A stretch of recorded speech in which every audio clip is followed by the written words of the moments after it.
মোদী শাহের দরবারে উন্নয়ন সওয়াল। উত্তর দিনাজপুরের উন্নয়ন নিয়ে দরবার। প্রধানমন্ত্রী স্বরাষ্ট্রমন্ত্রীর সঙ্গে সাক্ষাৎ মন্ত্রী বিধায়কদের। গতকাল দিল্লিতে বৈঠকে রায়গঞ্জের সাংসদ ইসলামপুর ফিরে চায়ে পে চর্চায় যোগ মন্ত্রীর। চায়ে পে চর্চায় শিক্ষা ও দমকল প্রতিমন্ত্রী। উত্তর দিনাজপুরের উন্নয়নের সওয়াল।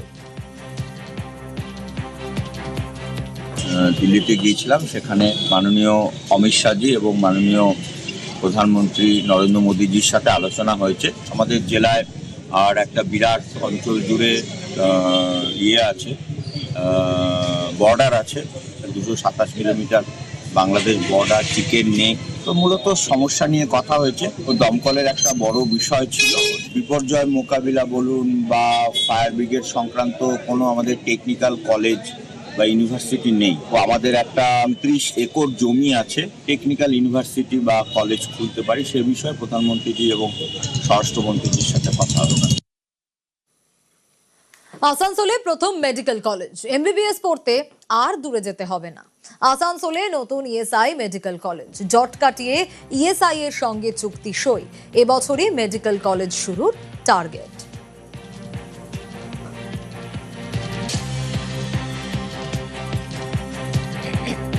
ইএসআই হাসপাতাল মেডিকেল কলেজ যদি হয়, আমরা medical college Durgapur, Bardhaman medical college এইসব জায়গায় আমাদেরকে যেতে হতো। সেই জন্য যাতে আমাদের যেতে না হয়, আমাদের এখানকার ছেলেমেয়ের পড়াশোনার সুবিধা হবে, সুচিকিৎসা পাবে, এটাই তো আমরা চাই, এটাই তো আসানসোলবাসীর দরকার। সুবিধা তো অনেকটাই বাড়বে, কারণ সাধারণ মানুষ এখানে তো অনেক দূর দূর যেতে হয়, এখানে আরও বেটার হবে। সব চিকিৎসা যদি এখানে মেডিকেল কলেজ, যদি একটু ফেসিলিটি তো বাড়বে, মেডিকেল কলেজ নাম যখন হবে তো ফেসিলিটি তো অবশ্যই বাড়বে। আমাদের এখানে অনেক সুবিধা হবে, আমাদের লোকাল সব রোগের এখানে আমরা ট্রিটমেন্টটা পাবো, ভালো ফেসিলিটি পাবো, একটু আশেপাশে এলাকার সুবিধা হবে, আসানসোলের লোকের সুবিধা হবে। আগে যেরকম ধরুন কোনো জটিল রোগ হলে সেটা আমাদের রিফার করে দিতে হয় দুর্গাপুর দিকে বা কলকাতায়, শুনছি তো এবার এখানে হবে।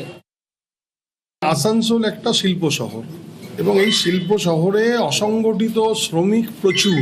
শ্রমিকদেরকে যথাযথ চিকিৎসা দেওয়ার জন্য ইএসআই হাসপাতালে যে মেডিকেল কলেজ হচ্ছে, এটা একটা অন্যতম একটা দৃষ্টান্ত। এটাতে সারা শ্রমিক সংগঠনের যারা যুক্ত বা যারা শ্রমিক রয়েছে তারা ভীষণভাবে উপকৃত হবে এই মেডিকেল কলেজ হয়ে যাবে। দীর্ঘদিনের স্বপ্ন পূরণ হলো শহরবাসী। আসানসোল ইএসআই হাসপাতাল পেল মেডিকেল কলেজ। একদিকে যেমন অসংগঠিত শ্রমিক পরিবাররা উন্নতমান চিকিৎসা পাবে, অন্যদিকেও মেডিকেলের ছাত্রছাত্রীরা পড়ার সুযোগও পাবে। আসানসোল থেকে দীপক শর্মা, নিউজ 18 বাংলা। সাইবার প্রতারণা ঠেকাতে পুলিশি উদ্যোগ। নারী সুরক্ষা নিশ্চিতে গ্রামে গ্রামে টহল এগরা থানার পুলিশের উদ্যোগেই উইমেন ও সাইবার হেল্প ডেস্কের উদ্যোগ। রুট মার্চ এরিয়া ডমিনেশন করে সচেতনতার বার্তা। ছেলেরা যদি ডিস্টার্ব করে, টোল বিক্রি করে, এরকম যদি কোনো সমস্যা হয় তাহলে থানার নাম্বার দিয়ে যাচ্ছি, আপনারা জানাবেন। বা আপনাদের যদি অন্য কোনো রকম কিছু সমস্যা হয় আপনারা থানায় যাবেন। আপনারা 24 ঘন্টা যে কোনো সময় গেলে আমরা আছি আপনাদের জন্য, যেরকম করে পারবো আপনাদের সলভ করবো। সাইবার হেল্প ডেস্কটা কি, আপনারা অনেক ক্ষেত্রে কি হয়, আপনাদের বাড়ির বাচ্চারা হোক বড়রা হোক অনেক ক্ষেত্রে ভুল করে ওটিপি শেয়ার করে দেয়। এখন যেমন এটা খুব হচ্ছে, অন্নপূর্ণা ভান্ডারের নাম করে হচ্ছে ভুল করে ওটিপি দিয়ে দিচ্ছে, ভাবছে আমার পয়সা এসে যাবে, কিন্তু ওই ফোনের সাথে যে অ্যাকাউন্ট লিঙ্ক আছে তার থেকে পয়সা কেটে নিচ্ছে।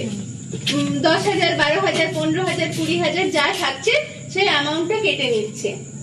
বা কোনো লিঙ্কে ক্লিক করে দিচ্ছেন বা কোনো পিডিএফ ডাউনলোড করে দিচ্ছেন, আপনার ফোন থেকে হিউজ অ্যামাউন্ট একটা কেটে নিচ্ছে।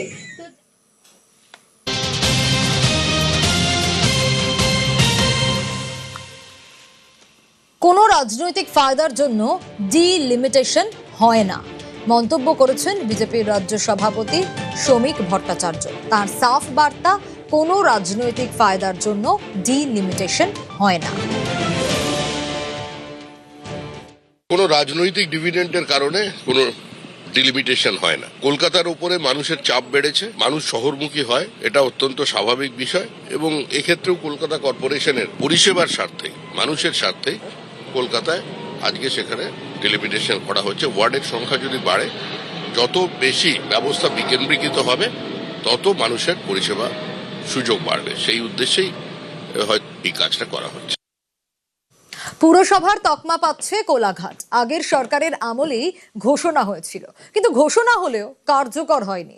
বদলের বাংলায় এবার পুরসভার তকমা মিলছে, প্রশাসনিক তৎপরতাও শুরু। পুরসভার তকমা পাচ্ছে কোলাঘাট। আগের সরকারের তৃণমূল জামানায় ঘোষণা হয়েছিল যে কোলাঘাট পুরসভার তকমা পাবে, কিন্তু তার পাওয়া যায়নি। ঘোষণা হলেও কার্যকর হয়নি। বদলের বাংলায় পুরসভার তকমা মিলছে, প্রশাসনিক তৎপরতাও শুরু।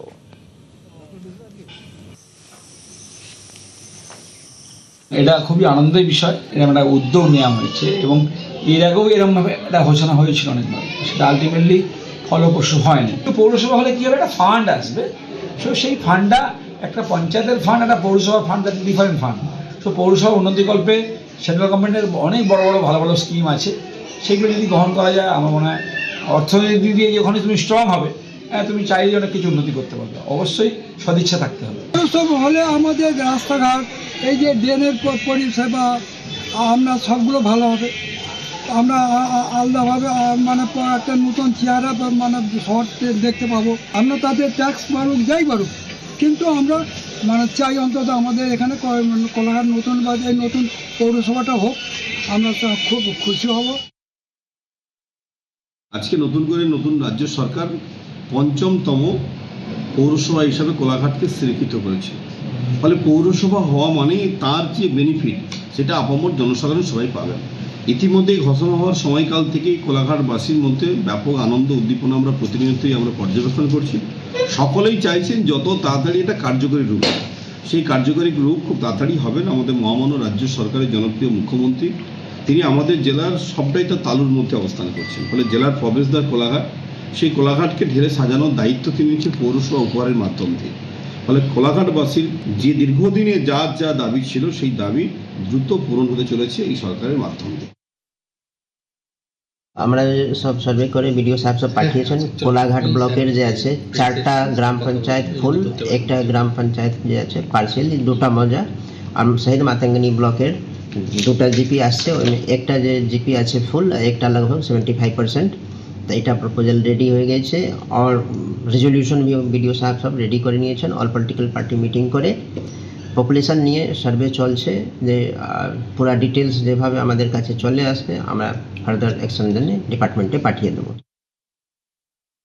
কোলাঘাটে পৌরসভা হওয়া উচিত ছিল এর অনেক আগে। এই বর্তমান সরকার পৌরসভার জন্য ঘোষণা করেছে।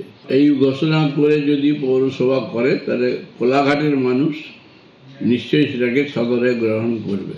কিন্তু পৌরসভা ঘোষণা করার পর যদি পৌরসভা না হয় তাহলে সরকারের প্রতি মানুষের বিরূপ ধারণা হবে। তবে পৌরসভা হওয়ার যোগ্য কোলাঘাট, পৌরসভা হলে ভালো হয়। কোলাঘাট নদী তীরে গড়ে ওঠা এই শহর পুরসভার তকমা পেতে চলেছে। সরকারি সিদ্ধান্তের কথা জানার পর খুশি প্রকাশ করছেন এলাকার বাসিন্দারা। তারা চাইছেন দ্রুত সিদ্ধান্ত কার্যকর করুক প্রশাসন, সরকার। কোলাঘাট থেকে ক্যামেরায় সর্বানন্দ মিশ্রের সঙ্গে সুজিত ভৌমিক, নিউজ 18 বাংলা।